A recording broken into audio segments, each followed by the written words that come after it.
ظالم جب ظلم کرتا ہے تو وہ سمجھتا ہے کہ شاید یہی قوت، یہی طاقت، یہی جوانی، یہی اقتدار یہ قائم رہے گا، لیکن کبھی ظلم کا راج قائم رہ سکا نہیں، رہتا ہی نہیں۔ یزید نے ظلم کی حد کر دی، جب تخت حکومت میں بیٹھا تو ظلم کی حد کر دی۔ اس نے سمجھا تھا کہ شاید یہ اقتدار میرے پاس رہے گا، یہ تخت جو میں نے سجایا ہے اس پہ سجا رہوں گا، بنا رہوں گا، قائم رہوں گا۔ اسے سمجھ نہیں نہ آئی کہ حکومتیں ظلم سے نہیں عدل سے قائم رہتی ہیں۔ میرے عمر فاروق رضی اللہ تعالیٰ عنہ کی حکومت عدل سے قائم تھی تو 12 سال قائم رہی، 12 سال قائم رہی، اور عمر چلے گئے، عدل کرتے کرتے چلے گئے، لیکن مدینے کی گلی سے بھی جا کے پوچھو گے تو عمر کے عدل کی گواہی دے گی۔ مدینے کی گلی اور مٹی بھی کہے گی کہ عمر عادل تھا۔ یزید نے ظلم کیا نا، پورے 4.5 سال رہا، لیکن اس کا خیال تھا کہ میں جمع رہوں گا، بنا رہوں گا، رہ سکا نہیں، رہ سکا، چونکہ اللہ غافل ہے، اللہ کو پتہ ہے۔ اور ایک اور بات بھی، ایک اور جملہ بھی کہنے لگا، اسے بھی یاد رکھیے گا، ظالموں کو مددگار بھی مل جاتے ہیں، ظالموں کو مددگار بھی مل جاتے ہیں، بلکہ ظالموں کے مددگار زیادہ ہوتے ہیں۔ بدی جلدی پھیلتی ہے، گناہ جلدی پھیلتا ہے، ظالموں کے مددگار زیادہ ہوتے ہیں۔ یزید کو مددگار ملے، ابن سعد ملا، ابن زیاد ملا، شمر ملا، خولی بن یزید ملا، بڑے اسے مددگار ملے جو کہتے تھے کہ بالکل کوئی خطرہ ہی نہیں، دنیا تو ترستی ہے تیری دید کو، اور سب خیر ہے، ہر جگہ امن ہی امن ہے۔ یزید جب ظلم کر رہا تھا تو سمجھتا تھا مجھے کوئی نہیں پوچھے گا، کوئی میرے قریب نہیں آئے گا، لیکن یارو اس تک دنیا کا کوئی بندہ تو نہیں پہنچ سکا، لیکن اللہ کا قہر تو پہنچ گیا نا، اللہ کے انصاف کا ہاتھ کو پہنچ گیا نا۔ رب تو ہے نا دیکھنے والا۔ عبید اللہ ابن زیاد کے دربار میں جب سیدنا امام حسین کا کٹا ہوا سر پہنچا نا، اس نے ایک چھڑی پکڑی، اور چھڑی پکڑ کے نا تو امام حسین کے لبوں پہ مارنے لگا، کہنے لگا تجھے کہا تھا نا بات مان جا، کٹا ہوا سر پشت میں رکھا ہے، تجھے کہا تھا نا بات مان جا۔ راوی کہتا عبید اللہ ابن زیاد نے چھڑی ماری اور اس نے بے ادبی کی، کہنے لگا تو تھا ہی اس قسم کا، تیرا یہی حال ہونا چاہیے تھا معاذ اللہ۔ حضرت بریدہ اسلمی حضور کے صحابی دربار میں موجود تھے، فرمایا ابن زیاد تو برا ہے، تیرا باپ برا ہے، چھڑی پیچھے کر، پیچھے کر، ہٹا لے۔ راوی کہتے ہیں کہ 1 2 3 4 5 6 سال گزر گئے، وہی کوفے کا دربار، وہی محل، وہی تخت اور وہی تشت جس میں امام حسین کا سر رکھ کے لایا گیا تھا۔ 6 سال کے بعد مختار ثقفی حکمران بن گیا۔ مختار ثقفی نے کہا کہ میں چن چن کے ماروں گا وہ بندے انہوں نے امام حسین کو قتل کیا تھا۔ 1 نہیں 2 نہیں 4 نہیں 6000 بندہ مارا اس نے، چن چن کے۔ مختار ثقفی نے ابراہیم بن مالک کو بھیجا، فرمایا جاؤ قتل کر کے لاؤ۔ لڑائی شروع ہو گئی، 1 محرم کو ہوئی تو پھر بند ہو گئی، پھر 5 کو شروع ہو گئی، پھر 7 کو شروع ہو گئی، 10 محرم کا دن آ گیا 6 سال کے بعد، وہی ظہر کا وقت آ گیا، وہی عبید اللہ ابن زیاد جس نے امام حسین رضی اللہ تعالیٰ عنہ کو قتل کروایا تھا، وہ گرا ہوا ہے اور زمین پہ گرا ہے، اس کی گردن پہ ابراہیم بن مالک نے پیر رکھا اور اس کی گردن کو کاٹ کے تشت میں رکھا، اور تشت میں رکھ کے جب اس نے کوفہ بھیجا، وہی تخت اس پہ عبید اللہ ابن زیاد نے بیٹھ کے امام حسین کے مبارک لبوں پہ چھڑی ماری تھی، اسی تشت پہ رکھ کے جب اسی عبید اللہ ابن زیاد کا سر سامنے رکھا تو کوفے کے اس دارالخلافہ کے ایک کونے سے ایک بابا بولا اور بول کے کہنے لگا، لوگوں گواہ رہنا میرا رب بڑا عادل ہے، گواہ رہنا اللہ بڑا عادل ہے۔ چیختا ہے، کونے سے پکارتا تھا تو لوگوں عدل ہو گیا، انصاف ہو گیا، عدل ہو گیا، انصاف دیکھو دیکھو۔ جب حسین کا سر آیا تھا، ابن زیاد میں گستاخی کی تھی تو کونے سے آوازیں نکلنے لگی تھی کہ زیاد برا ہے، حسین اچھا ہے۔ آج ابن زیاد کا سر آیا ہے، آواز پھر کونے سے نکلی ہے، لیکن آواز کیا گونج رہی ہے؟ آواز پھر وہی گونج رہی ہے، زیاد ابن زیاد برا تھا۔ مکافات عمل، مکافات عمل، اللہ غافل نہیں ظالم جو کام کرتے، اللہ غافل نہیں۔ 6 سال کے بعد وہی دن، وہی وقت، وہی گھڑی، وہی لمحہ، وہی سارا نظام، وہی دربار، انسان ڈرتا نہیں، انسان باز آتا، عبرت پکڑتا۔ ابن زیاد اس وقت کہتا تھا کہ میں جاؤں حسین کے پاس، یہ میں جو ہوتی ہے یہ مروا دیتی ہے۔ شیطان نے کہا تھا اعلیٰ خیر منہم، میں بہتر ہوں، بس ختم ہو گیا، ختم ہو گیا۔ ابن زیاد قتل ہوا، وہی تاریخ، وہی زمانہ، اللہ کریم نے اس کو ذلت کی موت دی، مرا، اور 30,000 فوج لے کے نکلا تھا، پھر بھی بچ سکا نہیں۔ ابن زیاد کا حال ہوا۔ ابن سعد سیابی کا بیٹا تھا، نبی پاک علیہ السلام کے پیارے سیابی کا بیٹا تھا، جناب سعد بن نبی وقاص کی اولاد۔ لیکن یاد رکھنا، اگر ایک سیابی کا بیٹا یزید بن سکتا ہے تو دوسرے کا ابن سعد بھی بن سکتا ہے۔ اور صرف یوں ہی توجہ نہ کیا کرو، ابو جہل کا بیٹا بھی تو سیابی رسول بن گیا تھا نا۔ رب فرماتا میں زندوں سے مردے اور مردوں سے زندے نکال دیا کرتا ہوں۔ میں کبھی کبھی کعبے کے اندر بت بھی رکھوا دیتا ہوں، گھر میرا اور میرے ہی شریک ہی اس گھر کے اندر راج کرتے رہتے ہیں، میری بے نیازی ہے، کچھ کا کچھ کر دیتا ہوں۔ ابن سعد مختار حکمران بنا، اور مختار ثقفی نے ابن سعد کے بیٹے حب کو بلایا، اور مزے کی بات یہ ہے کہ مختار جو بعد میں حکمران بنا نا، بڑی یاری چیز کی ابن سعد کے ساتھ۔ جتنے قاتلان امام حسین تھے وہ کوفہ چھوڑ کے بھاگ گئے، دوڑ گئے۔ اور ایک بات یاد رکھنا، ظالم بزدل ہوتا ہے، ظالم بزدل ہوتا ہے، اس کے اندر وہ اطمینان نہیں ہوتا، ڈر لگتا۔ بھاگ گئے سارے کوفہ چھوڑ کے، لیکن ابن سعد نے کہا مختار میرا یار ہے، مجھے کچھ نہیں کہے گا۔ اس کے گھر والوں نے سمجھایا کہ تو دوڑ جا، تیرا تو ظلم بھی بہت زیادہ ہے، دوڑ جا تو۔ اس نے کہا نہیں میرا یار ہے، مجھے کچھ نہیں کہے گا۔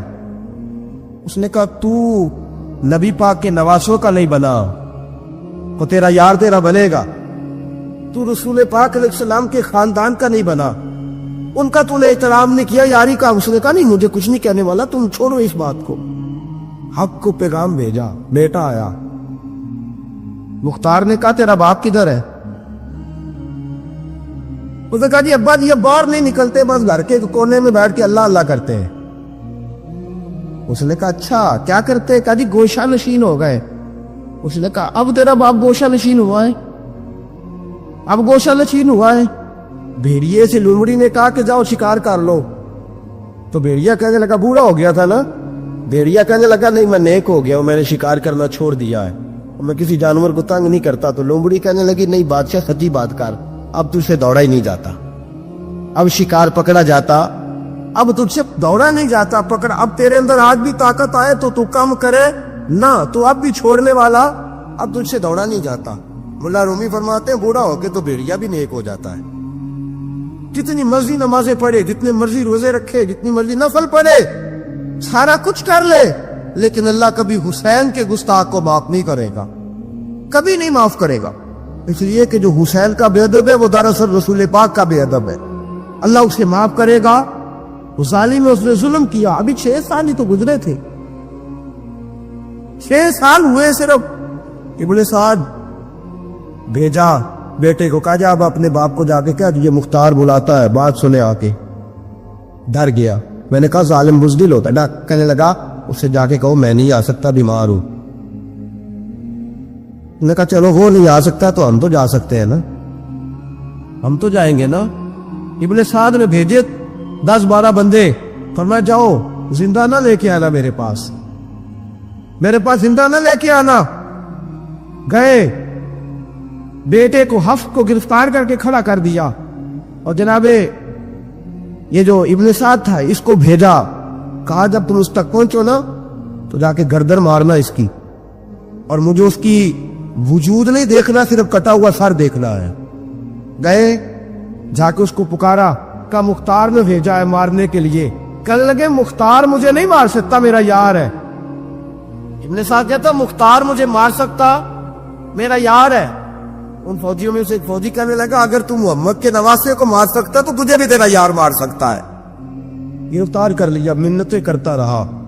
تاریخ ابن سعد کو بتا رہی تھی کہ ابن سعد تو ہاتھ باندھتا ہے، پاؤں پکڑتا ہے، میرا یاد کر میدان کربلا، میدان کربلا تجھے اپنی باری آئی ہے تو تو ہاتھ باندھتا ہے، میدان کربلا یاد کر۔ حسین نے بھائی کی بھی لاش اٹھائی تھی، حسین نے جوان بیٹے کی میت بھی اٹھائی تھی، 6 مہینے کا علی اصغر بھی اس کی گود میں دم توڑ گیا تھا، اس کی بیٹیاں پیچھے تھی، بہن پیچھے تھی، بھانجیاں پیچھے تھی، بھتیجیاں پیچھے تھی، لیکن حسین نے ایک بار بھی ہاتھ نہیں باندھے۔ یہ کون ہے اٹیک ہوا، غبار سے پھٹا ہوا، ہزاروں کوفیوں کے درمیان وہ اکیلا ہی ڈٹا ہوا، یہ بالیقین حسین ہے، نبی کا نور عین ہے۔ فرمایا یہ وہ میدان کربلا بھی یاد کرنا، تو ظالم تھا نا، معافیاں مانگ رہا ہے۔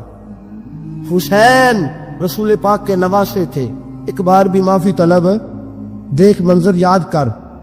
ابن سعد کا ایک ہی بار میں سر قلم کیا، ایک ہی بار میں۔ امام حسین پہ تو پہلے 82 زخم لگے تھے تلوار کے، 82 زخم تلوار کے، نیزوں کے، اور کئی نیزوں کی الیاں امام حسین کے وجود میں ٹوٹ گئیں جی۔ امام حسین رضی اللہ تعالیٰ عنہ پہلے ڈٹے رہے، جمے رہے، بڑی دیر کے بعد پہلے ہی بار میں گر گیا۔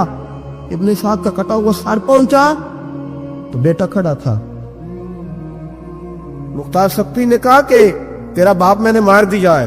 کہنے لگا کوئی مزہ نہیں رہا زندگی میں۔ اس نے کہا چلو ٹھیک ہے تمہیں بھی مار دیتے ہیں، اگر مزہ نہیں رہا تو مار دیتے۔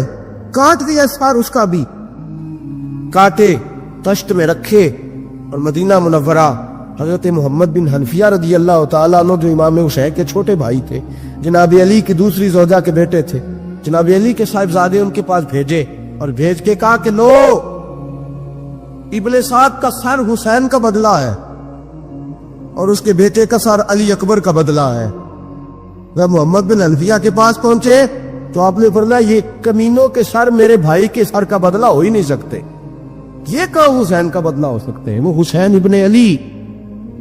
مجھے اس شخص کی کیا ضرورت ہے جو ممبر پہ بیٹھ کے کہتا ہے حسین ابن علی باغی تھے؟ وہ شخص اس کی نماز میں ہوگا حج زکات دیکھا جائے گا۔ آؤ قرآن مجید سورہ شورا آیت نمبر 23، گھر جا کے قرآن مجید کھولو، یہ والی آیتیں بھی پڑھا کرو، یہ والی بھی کھولا کرو۔ صحابہ جمع ہو کے نبی پاک کے پاس آئے، عرض کی یا رسول اللہ صلی اللہ علیہ وسلم آپ کے خرچے زیادہ ہیں، آمدن کا ذریعہ کوئی نہیں، جس طرح آج لوگ ہر پیر صاحب سے نہیں پوچھ رہے، علامہ صاحب سے کہ آپ کام کوئی نہیں کرتے، کپڑے پھر بھی سفید پہنتے، کیا ذرائع آمدن ہے، پھر بھی آپ گاڑی میں گھومتے۔ ہمارا تو پروگرام تھا مولوی بھوکا مر جائے، پر اس کے پاس آتے ہیں تو یہ تازی چائے پلاتا ہے، کیا مطلب کس طرح کا رویہ ہے؟ صحابہ کے بار وہ یہ نہیں سوچتے تھے آتے کہاں، وہ کہتے تھے آگے بڑھ کے حصہ ڈالے۔ وہ سارے آگے بڑھے، کہا یا رسول اللہ صلی اللہ علیہ وسلم اخراجات زیادہ ہیں، ذرائع آمدن بظاہر کوئی نہیں، نذرانوں پہ اعتراض نہ کیا کرو. نذرانہ دینا نبی پاک کی سنت ہے.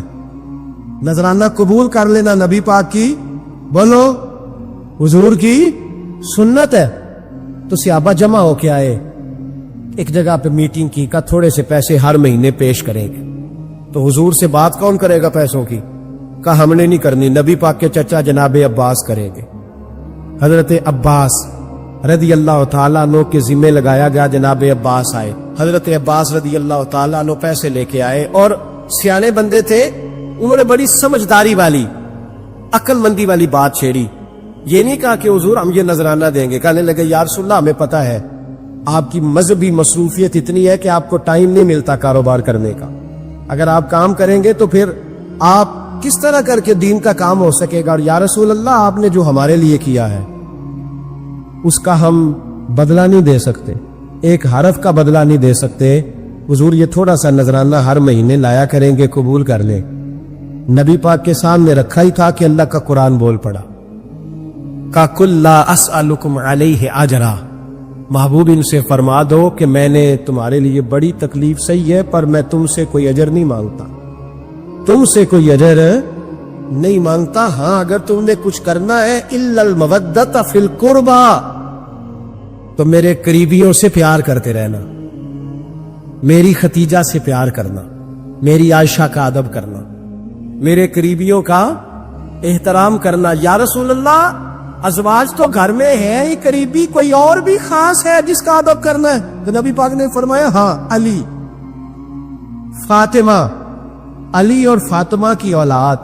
فرمایا ان کا ادب کرتے رہنا, اس کا مطلب یہ ہوگا کہ تم نے میرے ساتھ بڑا ہی اچھا سلوک کیا ہے. کہا ان کا ادب کرنا, جناب علی, سیدہ فاطمہ, اور دونوں کی ان کا ادب کرنا فرائض دین, اہل بیت کا ادب کرنا فرائض. کچھ لوگ کہتے ہیں کچھ لوگ جی سید بن گئے, ہے نہیں, پر تو میں کہ جڑے بن گئے انہوں نے اللہ آپ ہی پوچھ لے گا, تو ادب کر. جڑے بن گئے نے اللہ, شیخ الاسلام والمسلمین حضرت خواجہ قمر الدین سیالوی رحمت اللہ تعالی علیہ, دو بندے خواجہ صاحب سے مل رہے ہیں تو ان کو پتا تھا کہ خواجہ صاحب سیدوں کا بڑا احترام کرتے ہیں. تو دو بندے آ گئے, کچھ لینے کچھ مانگنے تھے, فراڈ دونوں. ٹانگے سے اترے تو سیال شریف کے رستے میں درمیان میں پروگرام بنایا کہ سنا ہے خواجہ صاحب سیدوں کا بڑا ادب کرتے ہیں, سید نہ بن جائیں. بن بھی جاتے ہیں نا لوگ, سید نہ بن جائیں. تو ٹھیک ہے جی بن جاؤ, بن گئے سید. خواجہ صاحب کو کسی نے اندر جا کے بتایا دو سید آئے ہیں, تو خواجہ صاحب اس طرح دوڑے کہ نہ جوتا نہ سر پہ ٹوپی, دوڑ کے آئے. شیخ الاسلام خواجہ صاحب نے ہاتھ چومے, نذرانہ دیا, 2-3 پہلے بھر کے دیے لنگر کے. جب وہ جانے لگے نا تو خواجہ صاحب ان کے ساتھ باہر تک آئے, جہاں انہوں نے سید ہونے کا پروگرام بنایا تھا وہاں تک ساتھ آئے, ان کو روانہ کیا. ان میں سے ایک بندہ خود ہی بول پڑا, کہنے لگا حضور یہاں لوگ دروازے تک چھوڑنے آتے ہیں یا گاڑی تک؟ نہ دروازہ نہ گاڑی, آپ درمیان میں رخصت کرنے آئے, سمجھ نہیں آئی. تو خواجہ صاحب فرمانے لگے تم یہیں سید بنے تھے, یہاں تک ادب کرنا ضروری تھا. یہاں تم سید بنے تھے, یہاں تک ادب کرنا, پیچھے تم سید نہیں ہو تو میں کیسے ادب کروں؟ جہاں تک تم سید ہو وہاں تک ادب کرنا.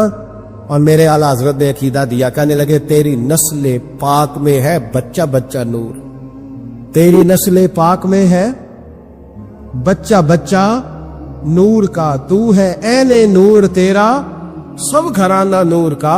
تو میاں صاحب نے اس کی وضاحت بھی کی. میاں صاحب سے کہا حضور ادب کرتا کون ہے؟ سارے تو ادب کرتے نہیں.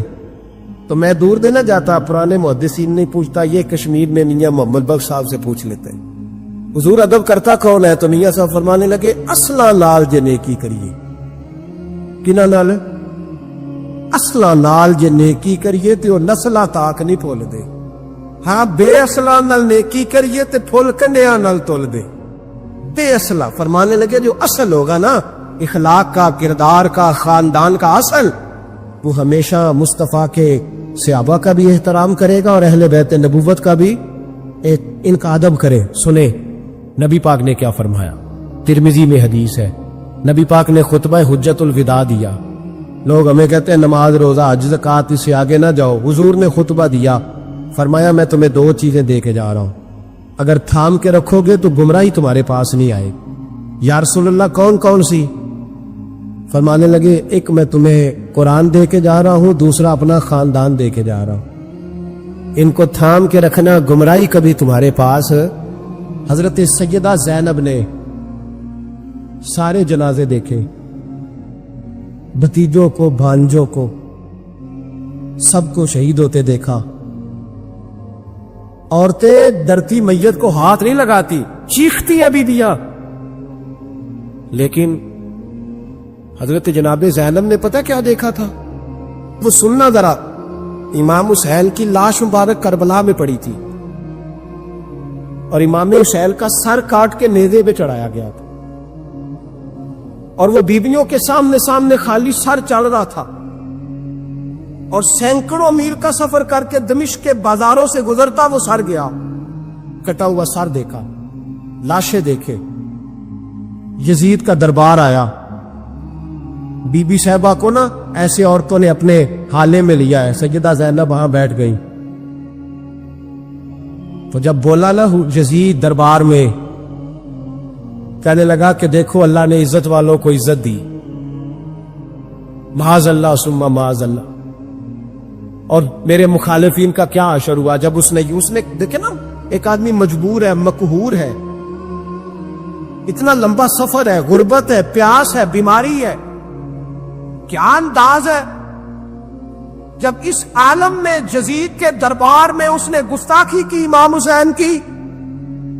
یہاں لوگ کہتے ہیں کسی کو کچھ نہ کہو، کہ کیوں نہ کچھ کہے، جو سیدنا امام حسین کے بارے میں بات کرے گا زبانیں کھینچیں گے اس کی، جو صحابہ کے بارے میں بات کرے گا ہم کرنے دیتے ہیں؟ یہ کیا بات ہوئی؟ گستاخی کرنا، بے ادبی کرنا، یہ کون سا دین ہے؟ یہ تو تم بے دینی پھیلا رہے ہو۔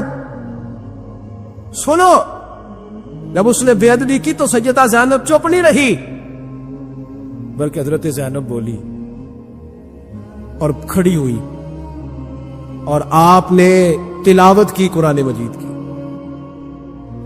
اور آیتیں پڑھی، کہنے لگی وَتُعِزُّ مَن تَشَاءُ وَتُذِلُّ مَن تَشَاءُ بِیَدِکَ الْخَیْرُ، اور آپ فرمانے لگی یزید تو کہتا ہے تیرے مخالفین پسپا ہو گئے اور تجھے عزت ملی؟ آپ فرمانے لگی یہ تیرا دربار ہے نا، یہ تیرا سجا ہوا ہے نا، تیرا اس وقت ڈنڈا چلتا ہے نا۔ فرمانے لگی چند سال ٹھہر جا، تیرے اوپر لوگ لعنتیں برسائیں گے، اور فرمایا جب جمعے پڑھے جائیں گے تو لوگ میرے حسین کے نام کے خطبے پڑھیں گے۔ فرمایا آج یہ تیرا دربار ہے نا۔ حضرت نعمان بن بشیر صحابی رسول تھے، وہ کہتے ہیں میرے قریب ایک نابینا صحابی بیٹھا تھا، سنو سنو حوالہ میں دکھاؤں گا۔ کہنے لگے میرے قریب اس وقت یزید کے دربار میں ایک نابینا صحابی بیٹھے تھے، جب بی بی زینب نے یہ بات کی نا تو وہ نابینا صحابی میرا ہاتھ پکڑ کے کہنے لگے نعمان یہ تو علی کی آواز ہے، علی آ گئے۔ جبریل امین بول رہے ہوں جیسے، حکمت کے گوہر رول رہے ہوں جیسے، دربار دمشق میں بی بی زینب کا خطاب، منبر پہ علی بول رہے ہوں جیسے۔ جناب نعمان بن بشیر کہنے لگے نہیں، علی جب بولتے تھے تو بڑا رنگ ہوتا تھا، ابھی تو زینب کھل کے بول ہی نہیں رہی، ابھی تو زینب ستائی ہوئی ہے،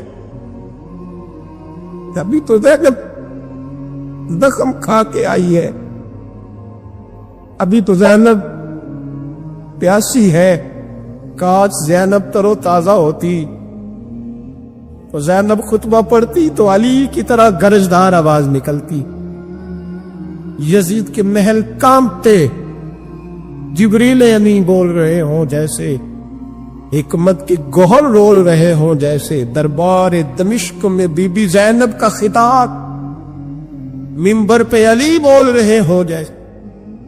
وہ مسکینوں کی طرح منتیں نہیں کر رہے تھے، ہائے پانی ان کا مزاج ہی نہیں، بلکہ وہ دلیر لوگ تھے، دلیر۔ امام علی مقام آرام سے مسجد نبی میں بیٹھے تھے، زمانہ پوری دنیا سے جاتا تھا، ہاتھ چومتا تھا، قدموں میں بیٹھتا تھا۔ اتنے بڑی عظمت والی بھی کوئی شخصیت ہوگی جس کے رگوں میں رسول اللہ کا خون دوڑتا ہے؟ جسے حضور اپنی زبان مبارک اس طرح وہ چوسا کرتے تھے جیسے عرب کے لوگ پیاس کے عالم میں کھجور چوسا کرتے تھے. اتنا بڑا بھی کچھ شخص تھا، لیکن جب دین پہ کڑا وقت آیا تو حسین نے مسجد کی خطابت نہیں بچائی، آستانہ نہیں بچایا. امام علی مقام نے کہا کوفہ لٹتا ہے تو لٹتا رہے، دمشق میں فساد ہوتا ہے تو ہوتا رہے، وہ ملک شام کی بچیاں رو رہی ہیں تو روتی رہیں کہ ہم پہ یزید قابض ہو گیا، میری مسجد آباد ہے، کافی ہے. نا، امام حسین نکلے اور نکل کے کہنے لگے جنت البقیع والی جگہ پہ کھڑے ہو کے یا رسول اللہ میں جا رہا ہوں اور آپ کے لیے جا رہا ہوں، اس لیے کہ مجھے اس شام کو بچانا ہے جس شام میں رسول اللہ کا کلمہ پڑھنے والے لوگ بستے ہیں. مجھے کوفہ، دمشق، مصر کے لوگوں کو بچانا ہے. نانا تیرے کرم کے خزینے کی خیر ہو، میں جا رہا ہوں تیرے مدینے کی خیر ہو. نکل کھڑے ہوئے امام علی مقام، میدان میں نکلے. کس کے خلاف؟ بولے کون تھا؟ یزید مسلمان تھا. اس وقت تک تو سب نے مسلمان لکھا ہے، جس نے کافر کہا شہادت امام حسین کے بعد کہا. جرم کیا تھا؟ میری گردن جھک جاتی ہے جب میں یہ بات کرتا ہوں، ایمانداری سے کہہ رہا ہوں، جوش خطابت نہیں. میری گردن جھکتی ہے جب میں یہ لفظ ادا کرتا ہوں. امام علی مقام اس شخص کے خلاف نکلے. سارے خطبے امام حسین کے پڑھ کے دیکھو. امام حسین نے فرمایا یزید شرابی ہے. شرابی مسلمانوں کا حکمران ہو سکتا؟ آپ نہ بولیں بے شک، پر بات تو سچی ہے نا. امام حسین نے فرمایا شرابی کو ووٹ دیا جا سکتا؟ فرمایا رنڈیوں کا ناچ دیکھتا ہے جو مجرے دیکھے، جو رنڈیوں کے ناچ دیکھے وہ مسلمانوں کا حکمران ہو سکتا؟ امام حسین میدان میں نکلے اور 18 سال کے علی اکبر سے لے کر 6 مہینے کا علی اصغر دے دیا. لیکن شرابی کو برداشت، بے حیا کو برداشت تو میں کیسے کرتے؟ دوستی قاتل سے بھی، مقتول سے یارانہ بھی، اپنی جیب سے فلک سے چھپوا کے ظالموں، جابروں، بدماشوں کو ووٹ دیتے ہو. امام حسین کو تیری دیگ کی ضرورت ہے جو تو 10 محرم پہ پکاتا ہے، چاولوں کی ضرورت ہے جو تو نے 9 محرم کو پکائے. ان کو اس بریانی کی عادت تھی جو تو نے پکائی ہے. میرے گھر میں فلاں MNA MPA صاحب آ گئے تھے، امام حسین کے گھر کے اندر یزید نے پیغام بھیجا. اس نے کہا جیسے کہو گے کر لوں گا، جتنے پیسے کہو گے دے دوں گا، جتنی مسجدیں کہو گے بنوا دوں گا، جتنے ادارے کہو گے تعمیر ہو جائے، مجھے نہ چھیڑو. آپ نے فرمایا نا، مسجد مدرسے اس وقت آباد رہتے ہیں جب حکمران صحیح ہوتے ہیں، اور جب حکومتیں غلط ہوتی ہیں تو پھر مساجد آباد، پھر مدارس کی آباد کاری ہو ہی نہیں سکتی. میں دین میں نیا رکھنا کھول دوں؟ امام علی مقام کھڑے ہوئے، پر میں کیا کروں؟ حکومت کیا کروں؟ حکومت سے کیا کہوں؟ اگر میری ملت کے اپنے جوان کے موبائل میں رنڈیوں کا ناچ ہو تو 10 محرم کو تو امام حسین کربلا میں تڑپ جاتے ہوں گے. اگر 9-10 محرم کو جو نکلا امام علی مقام کی بات کرنے کے لیے، وہ نوجوان اگر سگریٹ کا، شراب کا، بدماشی کا عادی ہو تو حضرت علی اصغر کہیں گے نا میری قربانی کا کیا بنا؟ وہ تو نکلے تھے عریانی اور فحاشی کے خلاف. اور اگر ملت کا جوان روز چوک میں کھڑے ہو کے لڑکیوں کو تاڑتا ہو تو حضرت علی اکبر تو اپنی قبر میں روتے ہوں گے کہ یہ اس قوم کے لیے جان دے دی جو آج یزیدی طریقوں پہ عمل کر رہی ہے، جو ساری رات گند دیکھ کے سوتی ہے، جو ساری رات بے حیائی، فحاشی اور عریانی میں لگی رہتی ہے. ان لوگوں کے لیے جان دے دی. اتنا ظلم ان شہیدوں کے ساتھ، اور 10 محرم کو دیگ پکا کے کہتا ہے میں امام حسین کا ماننے والا ہوں، میں امام علی مقام سے پیار کرنے والا ہوں. نہ بھائی، نہ دو رنگی چھوڑ کے یک رنگ ہو جا، سراسر موم ہو جا یا سنگ ہو جا. امت مسلمہ کو بیدار ہونا پڑے گا. امام علی مقام میدان میں نکلے، ڈٹ کے نکلے، اور امام نے فرمایا میدان میں نکل کر کہ میرا وطن مدینہ ہے، میرا وطن مدینہ ہے، پر مدینہ بعد میں، رسول اللہ کا دین پہلے. تو پاکستان کی بات کرتا ہے.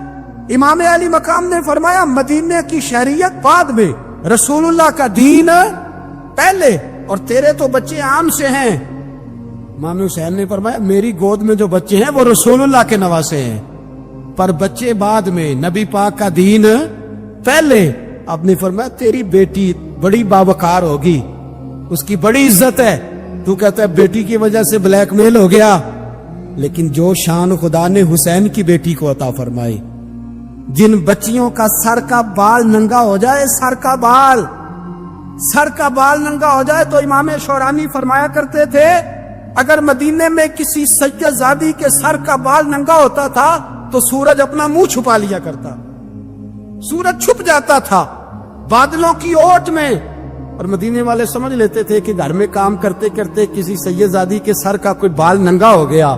ان شہزادیوں کا اتنا وقار, اور امام علی مقام نے فرمایا بیٹیوں کی فکر بعد میں, رسول اللہ کا دین پہلے رسول اللہ کا دین. بلخ میں قحط پڑ گیا, لوگ ہجرت کر کے سمرقند آ گئے, ایک سیدوں کا خاندان بھی آیا, ایک ایسی خاتون بھی آئی جس کے ساتھ 3 بیٹیاں تھی, بیٹا بھی کوئی نہیں, خامند فوت ہو گیا. مسجد کے ساتھ مہمان خانے بنے ہوتے تھے, وہاں اس نے بچوں کو ٹھہرایا اور نکلی سمرقند میں کہ کوئی آدمی مل جائے. تو وہ سیٹھ صاحب, چودھری صاحب کہنے لگے مجھے کیسے پتا چلے گا تو سید ہے, مجھے بتاؤ, کسی کو چوک میں کھڑا کر کے کہا جائے بتاؤ تو کون ہوتا ہے, اس شخص کا کیا اشر ہوتا ہے, کیا حال ہوتا ہے. کہا کیسے پتا چلے گا؟ تو سید زادی نے اپنا پلو کھولا اور اپنے آنسو دونوں آنکھوں سے صاف کیے, تو کہنے لگی اللہ تیرا بھلا کرے, میں ثابت نہیں کر سکتی کہ میں حضور کا خاندان, میرے پر کوئی دلیل نہیں, میں نہیں بتا سکتی, چل ٹھیک ہے. چلی گئی. کسی نے بتایا کہ یہاں ایک یہودی بھی رہتا ہے, وہ بڑا سخی ہے, یا آتش پرست ہے, یا پارسی ہے کافر غیر, سخی بڑا ہے. اس کے پاس گئی, بیٹھی رہی, لوگ بیٹھے تھے, جب چلے گئے تو قریب گئی, کہنے لگی مجبور ہوں, پریشان ہوں, غریب نہیں ہوں. کہنے لگا بی بی تجھے کبھی دیکھا نہیں, سمرقند کی اتنی آبادی نہیں, میں سارے شہر, تو کون ہے؟ تو کہنے لگی تعارف نہ ہی پوچھے تو اچھا ہے. اس نے کہا چلو اگر پتہ چل جائے تو. کہنے لگی میں مسلمانوں کے نبی کی اولاد ہوں. مسلمانوں؟ اس نے کہا پیغمبر خدا کی اولاد. اٹھ کے کھڑا ہو گیا, بی بی کو ساتھ لیا, گھر گیا. کہنے لگا جو صاف ستھرا کمرہ ہے نا اسے پھر دھو ڈالو, ایک دفعہ پھر دھو ڈالو. کمرہ دھلایا, صاف کرایا. پھر کہنے لگا بی بی میرے برتن زیادہ صاف ستھرے نہیں, میں نئے نہ خرید کے لا دوں. پھر نئے برتن لایا. پھر اپنے بچوں سے کہنے لگا اونچا نہ بھولنا کہ سیدہ فاطمہ کی شہزادیاں آئی, یہاں کوئی شخص اونچی بات نہ کرے. پھر کہنے لگا بی بی جو میرا بالکل طیب اور حلال رزق ہے نا, یہ اس میں سے لنگر ہے, لیکن چونکہ میں غیر مسلم ہوں, مجھے سلیقے نہیں آتے, جیسا تیسا بھی ہو نا اسے قبول کر لینا. خاتون کو کہنے لگا یہ گھر ہے, جب تک جی چاہے یہاں رہنا, اور دیکھنا ہو سکے تو رات اپنے نبی سے سفارش کرنا, میرا بھی کوئی مسئلہ, میری بھی کوئی قبولیت کہیں ہو جائے. وہ مسلمان کہلانے والا رات کو سویا. کہتے جنت سجی ہوئی ہے, لوگ جنت میں جا رہے ہیں, لائنیں لگی ہوئی ہیں, نبی پاک لوگوں کو جنت میں بھیج رہے ہیں.